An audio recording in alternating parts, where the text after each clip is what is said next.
జై కాంగ్రెస్. గట్టిగా farm house లో నిద్రపోతున్నోళ్ళు ఉలిక్కి పడి లేవాలి. दो चार दाले तो भी पूरा उतर जाना. జై కాంగ్రెస్. సోదరులారా, ఈనాడు జూబ్లీహిల్స్ శాసనసభ ఉప ఎన్నికల సందర్భంగా శ్రీమతి సోనియా గాంధీ గారు, మల్లికార్జున్ ఖర్గే గారు, శ్రీ రాహుల్ గాంధీ గారు ఈరోజు ఆశీర్వదించి మీ బస్తీ బిడ్డ మీ కళ్ళ ముందల్లే పెరిగి ఈ గల్లీలలోనే మీ తోడుగా ఉండే నవీన్ యాదవ్ని ఈనాడు కాంగ్రెస్ పార్టీ అభ్యర్థిగా ఈ ఉప ఎన్నికల బరిలో దించడం జరిగింది. వారిని గెలిపించడానికి కాంగ్రెస్ పార్టీ జెండా జూబ్లీహిల్స్ గడ్డ మీద ఎగిరేయడానికి నాతో పాటు కాంగ్రెస్ పార్టీ అధ్యక్షులు మహేష్ గౌడ్ గారు, నిన్ననే మంత్రిగా బాధ్యత తీసుకున్న ప్రమాణ స్వీకారం చేసిన మహమ్మద్ అజారుద్దీన్ గారు, అదే విధంగా సహచర మంత్రివర్గ సభ్యులు, పార్లమెంట్ సభ్యులు, శాసన సభ్యులు, ప్రాణ సమానులైన వేలాది మంది ఎర్రగడ్డ ప్రాంతానికి సంబంధించిన కాంగ్రెస్ అభిమానులందరూ ఇక్కడికి వచ్చి మనస్ఫూర్తిగా నవీన్ యాదవ్ను ఆశీర్వదించి రాబోయే ఎన్నికల్లో 30,000 మెజార్టీతోని ఎమ్మెల్యేగా గెలిపించడానికి విచ్చేసిన మీ అందరికీ మనస్ఫూర్తిగా ధన్యవాదాలు. మిత్రులారా, ఇవాళ బీఆర్ఎస్ నాయకులు అంటున్నారు మా సిట్టింగ్ ఎమ్మెల్యే గారు చనిపోయినరు, సానుభూతితోని సెంటిమెంట్తోని వారి సతీమణిని గెలిపించండి అని. ఈ ఉప ఎన్నికలు ఎందుకు వచ్చినాయి? గతంలో ఈ సాంప్రదాయం ఉండేనా? ఆనాడు ఉమ్మడి రాష్ట్రంలో తెలంగాణ హక్కుల కోసం, హైదరాబాదు నగర ప్రజల కోసం తండాలలో, గూడాలలో, మారుమూల పల్లెల్లోనే కాదు పక్క రాష్ట్రాల నుంచి కూడా ఉద్యోగం కోసం, ఉపాధి కోసం బ్రతకడానికి హైదరాబాదు నగరానికి వలస వచ్చే ప్రతి పేదవాడికి అండగా నిలబడి ఈ ప్రాంతంలో అవకాశాలు కల్పించిన మీ అభిమాన నాయకుడు, పేదోళ్ల గుండె ధైర్యం పి జనార్దన్ రెడ్డి గారు ఆనాడు చనిపోతే, ఆనాడు తెలుగుదేశం పార్టీ నారా చంద్రబాబు నాయుడు గారు పీజేఆర్ మీద ఉండే గౌరవంతో ఏకగ్రీవం చెయ్యాలి, వారి కుటుంబం నుంచి ఎమ్మెల్యేను చెయ్యాలి అని ఆనాడు ఎంఐఎం, బీజేపీ, టీడీపీ అన్ని రాజకీయ పార్టీలు పీజేఆర్ కుటుంబాన్ని ఏకగ్రీవం చేయడానికి నిర్ణయం తీసుకున్నాయి. ఆనాడు గతంలో ఈ సాంప్రదాయం కొనసాగింది. మర్రి చెన్నారెడ్డి, ఎన్టీ రామారావు గారు ముఖ్యమంత్రిగా ఉన్నప్పుడు కూడా ఎవరైనా సిట్టింగ్ శాసనసభ్యుడు మరణిస్తే వారి కుటుంబ సభ్యులనే ఏకగ్రీవ ఎమ్మెల్యేలు చేసే సాంప్రదాయం ఉండే. ఆ సాంప్రదాయాన్ని చంద్రబాబు నాయుడు గారు కొనసాగించి ఆనాడు పీజేఆర్ చనిపోతే వాళ్ళ కుటుంబాన్ని ఏకగ్రీవం చెయ్యాలి అని చెప్పిండు. కానీ చంద్రశేఖర్ రావు, బీఆర్ఎస్ పార్టీ పీజేఆర్ కుటుంబానికి ఏకగ్రీవం ఇవ్వము, మేము అభ్యర్థిని ఎన్నికల బరిలో పెడతామని ఒక మంచి సాంప్రదాయాన్ని తుంగలో తొక్కి దుర్మార్గమైన ఆలోచనతోటి ఆనాడు పీజేఆర్ కుటుంబం మీద ఎన్నికల్లో అభ్యర్థిని పెడితే పీజేఆర్ కుటుంబం మొత్తం వెళ్ళి కేసీఆర్ ను కలవడానికి వాళ్ళ ఇంటికి వెళ్ళారు.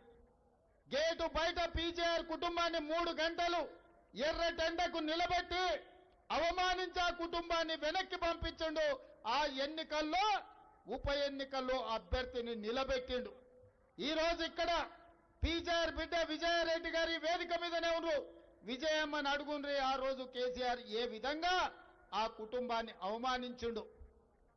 ఆనాడు తెలంగాణకి, ఉమ్మడి రాష్ట్రానికి సేవలు అందించిన పి జనార్దన్ రెడ్డి గారి మీద నేను ఎన్నికల్లో పోటీ పెట్టి ఎవరైనా శాసనసభ్యులు మరణిస్తే ఏకగ్రీవ సాంప్రదాయాన్ని దెబ్బతీసి ఎన్నికల బరిలోకి దించింది నువ్వు కాదా చంద్రశేఖర్ రావు? ఈ దుర్మార్గానికి ఈ దుర్మార్గమైన సాంప్రదాయానికి పునాది వేసింది కేసీఆర్ బీఆర్ఎస్ పార్టీ కాదా? ఇవాళ సానుభూతి పేరు మీద ఈరోజు ఎన్నికల్లో గెలవాలని చూస్తున్నారు. ఎర్రగడ్డలో బీఆర్ఎస్ గెలిస్తే, జూబ్లీహిల్స్ శాసనసభలో బీఆర్ఎస్ గెలిస్తే ఈ సమస్యలన్నీ పరిష్కారం అయిపోతాయంట. ఎర్రగడ్డలో సీసీ రోడ్లు వస్తాయంట, ఎర్రగడ్డకు తాగనికే నీళ్లు వస్తాయంట, మీ ఇండ్ల మీద నుంచి పోతున్న కరెంటు తీగలు పక్కకు పోతాయంట. ఇవాళ కేటీఆర్ గారు వాళ్ళ బావ హరీష్ రావు గారు వచ్చి చెప్తున్నారు. ఇంతకుముందు మా రాములు నాయక్ చెప్పినట్టు బిల్లా రంగాలు గల్లీ గల్లీ తిరుగుతున్నారు. ఎందులో తిరుగుతున్నారయ్యా? ఆటో ఎక్కి తిరుగుతున్నారు. ఆటోలు ఎందుకు తిరుగుతున్నారు? మొన్న జరిగిన ఎన్నికల్లో వాళ్ళ అంబాసిడర్ కారును టైర్లు పంచర్లు చేసి టైర్లు ఊడబీకి ఇంజను తుక్కు సామాన్ కమ్ముతే ఈరోజు షెడ్డులోకి పోయిన అంబాసిడర్ లేక ఇవాళ ఆటోలలో తిరుగుతున్నారు బిల్లా రంగాలు. నేను అడగదలుచుకున్నా, 10 ఏళ్ళు ముఖ్యమంత్రిగా ఉన్నది మీ నాయననే కదా, 10 ఏళ్ళు మున్సిపల్ మంత్రిగా ఉన్నది నువ్వే కదా, 3 సార్లు జూబ్లీహిల్స్ నుంచి ఎమ్మెల్యేగా నెగ్గింది మీ పార్టీ కదా. మరి 10 ఏళ్ళు ఈ సమస్యలు పరిష్కరించలేదంటే ఈనాడు ఎర్రగడ్డ కావచ్చు, బోడబండ కావచ్చు, యూసుఫ్ గూడ కావచ్చు, షేక్పేట్ కావచ్చు, వెంగళరావు నగర్ కావచ్చు, సోమాజిగూడ కావచ్చు, కృష్ణకాంత్ పార్క్ కావచ్చు, ఈ సమస్యలు పేరుకపోయినాయంటే 10 ఏళ్ళు నువ్వు నీ అయ్యా ఈ జూబ్లీహిల్స్ కు చేసిన అన్యాయం కాదా అని నేను అడుగుతున్న ఈ సందర్భంగా. ఈ సమస్యలకు, ఈ దరిద్రానికి, ఈ పేదోళ్ళ కష్టాలకు తండ్రి కొడుకులు మీరే. మీ ఇద్దరిని కోదండమేసి కొట్టినా కూడా తప్పు లేదని చెప్పి మా యువమిత్రులు, మా యువకులు అంటున్నారు. ఇవాళ మమ్మల్ని గెలిపించండి గెలిపించండి అని ప్రచారం చేస్తారు. చేస్తా ఈ పక్కనే ఒక పెద్ద కాంపౌండ్ ఉంటుంది 100 ఎకరాల. గండ్లకు కూడా బామార్తులు ఇద్దరు పోయినరు. ప్రచారం చేస్తా ఓ ముసలాయనాడు చెట్టు కింద కూర్చుంటే పోయి నమస్కారం పెట్టారు. ఆ ముసలాయన గుర్తుపట్టనాడు కూర్చుంటే అడిగారు, ఏం తాత నన్ను గుర్తుపట్టినవా? నేను కేటీఆర్ను అని. ఏమని ఆయన నేను గుర్తుపట్టలేదంటే, అయ్యో నన్ను గుర్తుపట్టవా? సచివాలయం కట్టింది నేనే, కమాండ్ కంట్రోల్ రూమ్ కట్టింది నేనే, శిల్పారామంలో బొమ్మలు పెట్టుకున్నది నేనే, నన్ను కూడా గుర్తుపడతలేవా అని ఆయన అడిగినాడు. అప్పుడు ముసలాయన చెప్పిండు, నేను కూడా ఈ లోపలికి వచ్చినప్పుడు చార్మినార్ కట్టింది నేనే, హైటెక్ సిటీ కట్టింది నేనే, హుస్సేన్ సాగర్ కట్టింది నేనే అని చెప్పేటోని నాయన. 2 కరెంటు తీగలు తలకాయకు పెట్టంగానే అన్నీ చక్కగా అయిపోయినాయి. నేను డాక్టర్కి చెప్తలేను ఆయన, తొందరలోనే నీకు కూడా 2 వైర్లు పెడితే మొత్తం చక్కగా అవుతుంది. మామూలుగా అవుతావులే బిడ్డ, వచ్చినప్పుడు గట్లనే ఉంటుంది కానీ నా 2 కరెంటు షాకులు పెడితే చక్కగా అవుతావని. ఇవాళ కేటీఆర్ పరిస్థితి గట్లుంది. 10 ఏళ్ళు మీ అధికారం ఉన్నప్పుడు ఈ సమస్యలను ఎందుకు పరిష్కరించలే? ఈ మైనారిటీల సమస్యలు ఎందుకు తీరవలే? ఇవాళ మైనారిటీల గురించి మాట్లాడే హక్కు నీకున్నదా? ఇవాళ ఈ మైనారిటీలకు అన్యాయం చేసింది నువ్వు కాదా? ఇవాళ నా మైనారిటీలకు 4% రిజర్వేషన్ ఇచ్చింది కాంగ్రెస్ పార్టీ కాదా? ఇవాళ నరేంద్ర మోడీతోని జంట కట్టి 3 తలాక్లో 370 ఆర్టికల్లో ఈరోజు సిటిజన్ అమెండ్మెంట్ యాక్ట్లో నరేంద్ర మోడీకి ఓట్లేసి రాజ్యసభ లోక్సభలో గెలిపించింది మీరు కాదా?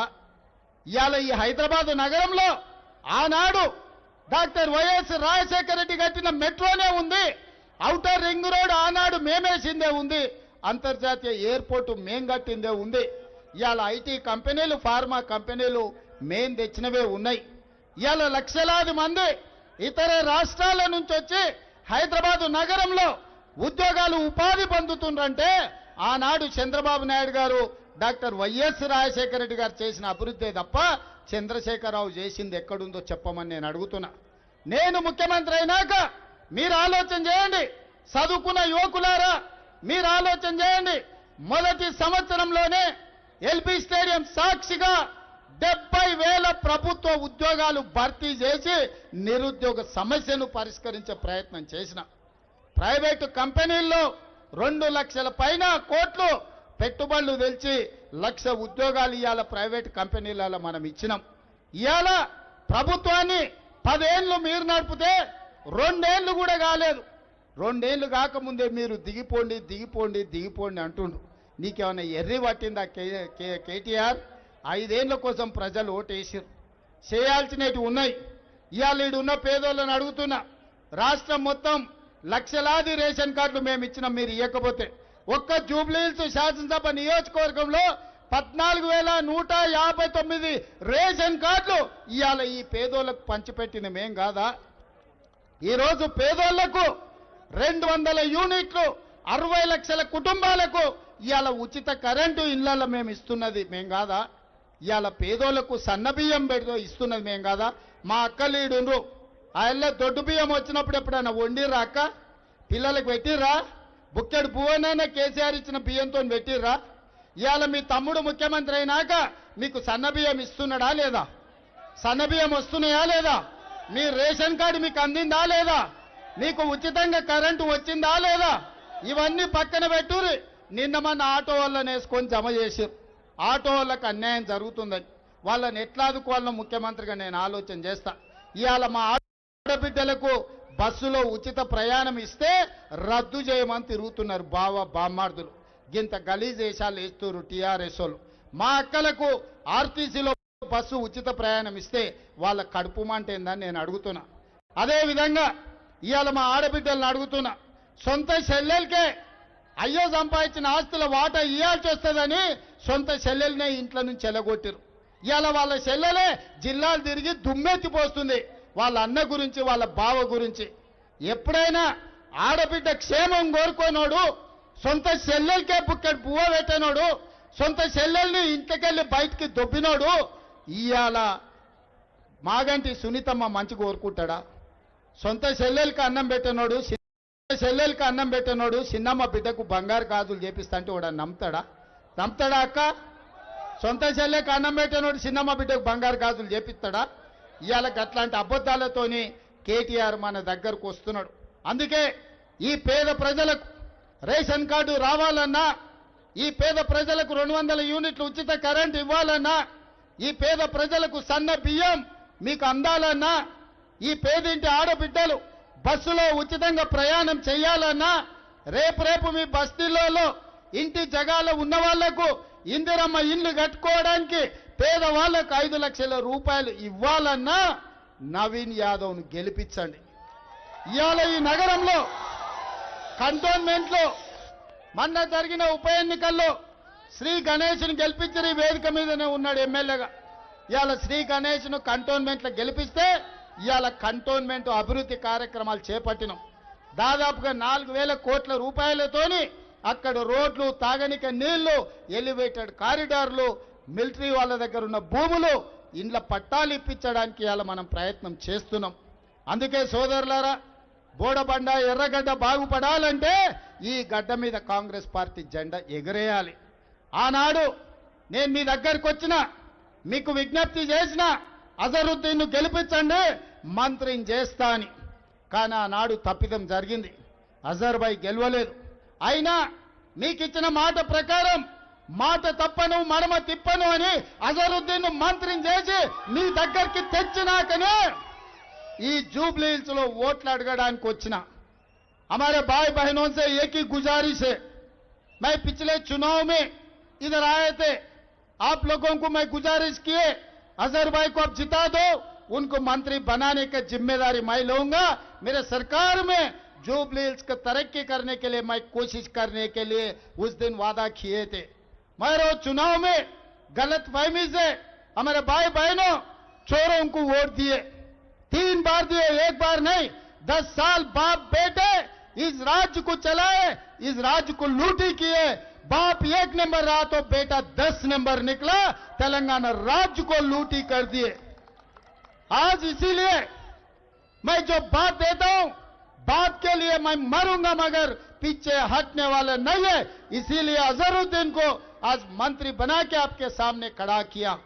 आप ये वोट दो, आपके तरफ से 2 सिपाही, एक नवीन यादव, दूसरे सिपाही हमारा अजहर भाई आपके तरफ वकालत लेने वाले हैं। इसीलिए मैं अजहरुद्दीन को मंत्री बनाया। वो किशन रेड्डी साहब है, वो कैसा आदमी है मुझे पता नहीं है। कैसा भी मोदी जी किसी को माइनॉरिटी को मंत्री नहीं बनाए। मैं अजहर भाई को मंत्री बनाया तो किशन रेड्डी कपड़े फाड़ ले रहा है, कैसा अजहर को मंत्री बनाते। भाई मैं किशन रेड्डी को पूछ रहा हूं, तेरा बाप का जागीर है क्या? ये मंत्री मेरे है।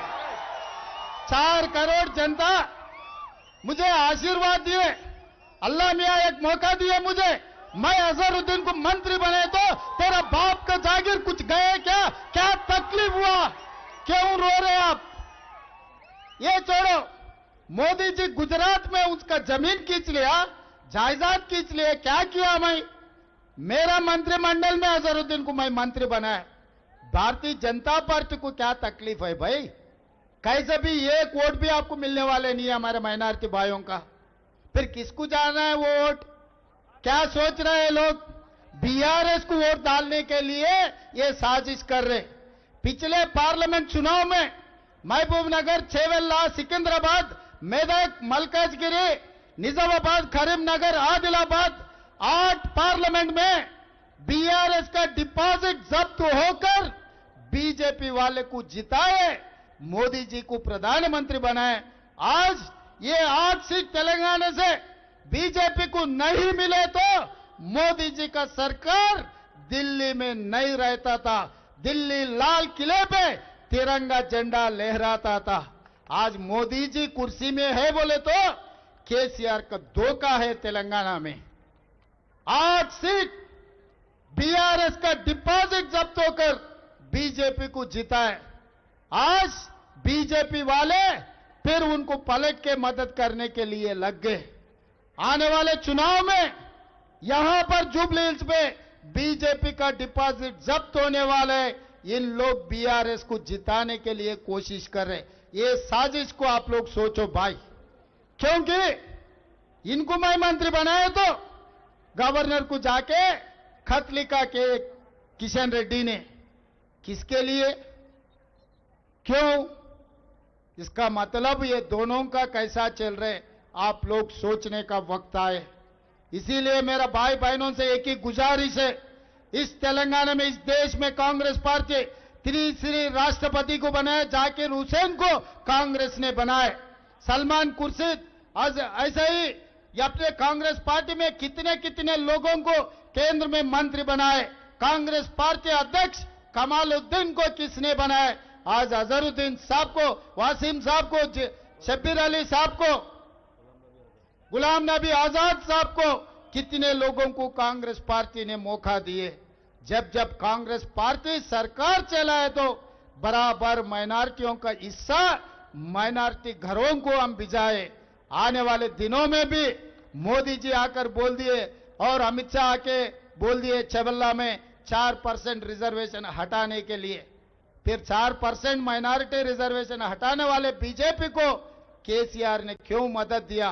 ट्रिपल तलाक में मदद दिया, 370 आर्टिकल में मदद दिया, सिटीजन अमेंडमेंट एक्ट में मदद दिए। हर वक्त जब तकलीफ मोदी जी को आए तो केसीआर ने उनको मदद दिए। आप लोग सोचो एक बार वोट डालने से पहले आज क्या हो रहा है। ये चुनाव सुनीता नवीन यादव का नहीं है, ये चुनाव केसीआर मोदी जी एक तरफ है, रेवंत रेड्डी राहुल गांधी दूसरे तरफ है। आप लोग तय कर लो, अब मोदी जी केसीआर के साथ में जाने वाले हैं, नहीं तो राहुल गांधी इस देश के लिए जो कुर्बानी किए, महात्मा गांधी शहीद हुए, इंदिरा जी शहीद हुए, राजीव गांधी जी शहीद हुए। आज के तारीख में कन्याकुमारी से लेकर कश्मीर तक 150 दिन 4000 किलोमीटर जो ये आम जनता के लिए पाद यात्रा किए, राहुल गांधी जी के साथ रहते, नहीं तो केसीआर धोखेबाज के साथ रहते। आप लोग सोच लो भाई, ये मेरा जिम्मेदारी है आप लोगों को याद दिलाने का। याद करने के बाद फैसला करने का जिम्मेदारी आप लोगों का है। आप लोग सोच के भटकाने वाले बहुत रहते, बोलने वाले बहुत रहते, ऑटो वाले को तकलीफ है बोल रहे, महिलाओं को मैं बस में मुफ्त में चलने के लिए मौका दिए तो ऑटो वाले को तकलीफ हो गए बोल रहे, महिलाओं का रद्द कर दो बोल रहे। भाई ऑटो वालों को बचाने का जिम्मेदारी मेरे है। कुछ वक्त लगेंगे क्योंकि 10 साल लूट लिए, आज 2 साल भी नहीं हुआ मेरे सरकार, आगे 3 साल है और आपके आशीर्वाद से और 5 साल कांग्रेस की सरकार रहेंगे इस तेलंगाना में। इस जगह में आप लोगों को जो काम करना है, एर्रागड्ढा में सीसी रोड होना, नहीं तो पानी होना, बिजली के खंभे हटाना है तो कांग्रेस पार्टी को जिता दो। आप एक वोट दो, दो सिपाहियों को मैं दे रहा हूं। एक नवीन यादव एमएलए बन के आपके सिपाही बनेगा, दूसरे हमारे अजहर भाई मंत्री होके आपके सेवा करने के लिए इस गली गली में घूमेगा। इसीलिए आपके आशीर्वाद, क्योंकि हैदराबाद शहर में मेरे साथ काम करने वाले कोई भी नहीं है, बहुत सारे एमएलए लोग हैं। कल श्रीनिवास यादव साहब भी कुछ बयान दे रहे थे, आज हम ये करेंगे वो करेंगे। श्रीनिवास यादव साहब 10 साल आप मंत्री थे, क्या क्या किया सबको पता है, कौन सी गली में कब्जा कर लिया सब कुछ सबको पता है, मैं बोलने का जरूरी नहीं है। इसीलिए यह हैदराबाद शहर में आप मदद करो। मैं जीतने के बाद असदुद्दीन ओवैसी, अकबरुद्दीन ओवैसी मुझे मिले, साहब आप मुख्यमंत्री बन गए, हमारा ओल्ड सिटी तरक्की करो।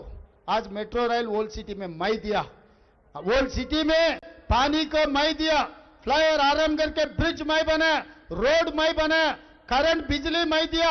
आज जितने भी मांगे एमआईएम पार्टी ओल्ड सिटी में मैं पैसे दिया। चुनाव के समय पर मैं राजनीति करूंगा, चुनाव खत्म होते ही मैं लोगों के लिए, लोग भला के लिए मैं काम करने वाला हूं। 20 महीने में कोई बीआरएस वाला आके कुछ मांगा क्या? मागंटी गोपी जी मेरा अच्छा दोस्त है, कभी जुबली हिल्स के लिए एक पैसा तो भी, एक गली में रोड के लिए तो भी कुछ आके मांगा क्या? जब कुछ भी नहीं मांगे तो मिलेंगे कैसे? जब मुझे नहीं बुलाए तो कैसा मिलेंगे? आज हमारे मंत्रियों को यहां भेजे तो तकलीफ दिखाए तो कुछ कम 300 करोड़ रुपए में मंजूर किया, आज काम चल रहे।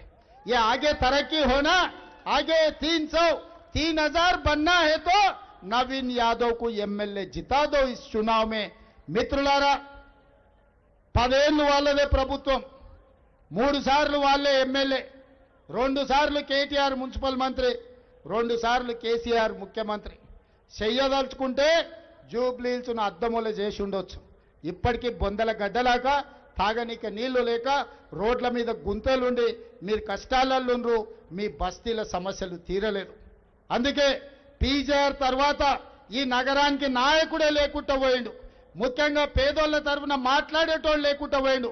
పీజేఆర్ వారసత్వ రాజకీయాలు పీజేఆర్ లాగా పేదోళ్లకు అండగా నిలబడాలంటే నవీన్ యాదవ్ను గెలిపించండి, మీకు అందరికి అండగా నిలబడతాడు. ఈ రోజు ఈ ప్రాంతాన్ని అభివృద్ధి చేసే బాధ్యత నాకు ఇవ్వండి. 3 సార్లు వాళ్ళకి ఇచ్చారు, ఒక్కసారి నవీన్కి ఇచ్చి చూడండి. एक बार एक मौका दो, 3 बार बीआरएस को दिए, कार को आप वोट डाले तो दिल्ली जाके कमल बंजारा मोदी के गली में घुस रहा वो गाड़ी, यहां निकल रहा कार के निशान से, वो जा रहे दिल्ली, मोदी गली में घुस के वो कमल बन जा रहे. ये कमाल क्या है आप ही लोग सोचना. इसीलिए आज एक मौका नौजवान लड़का नवीन यादव के एक मौका दो, ఒక్క అవకాశం నవీన్ యాదవ్కి ఇవ్వండి. జూబ్లీ హిల్స్ ముఖ చిత్రాన్ని మార్చే బాధ్యత కాంగ్రెస్ పార్టీ తీసుకుంటుంది. ఈ ప్రాంతాన్ని అభివృద్ధి చేసే బాధ్యత నాది, ఈ ప్రాంతానికి కావాల్సిన నిధులు ఇచ్చే బాధ్యత నాది. ఇస్తారు కదా ఒక్క అవకాశం, ఇస్తారు కదా, ఇస్తారు కదా, ఇస్తారు కదా, ఇస్తారు కదా, ఇస్తారు కదా, వెనకాల ఉన్న వాళ్ళు ఇస్తారు కదా ఒక్క అవకాశం నవీన్ को. भाई एक मौका देंगे ना नवीन को, एक मौका जरूर देंगे ना, एक मौका दो. 3 साल में मैं तरक्की करके दिखाऊंगा. ఇచ్చేటోళ్ళందరూ ఒక్కసారి చేయికి పైకి ఎత్తండి, ఆ వెనకాల ఉన్న వాళ్ళు కూడా ఎత్తండి, మా అక్కలు కూడా ఎత్తాలి. జై కాంగ్రెస్, జై జై కాంగ్రెస్. హస్తం గుర్తుకే, హస్తం గుర్తుకే, హస్తం గుర్తుకే. ధన్యవాదాలు మిత్రులారా.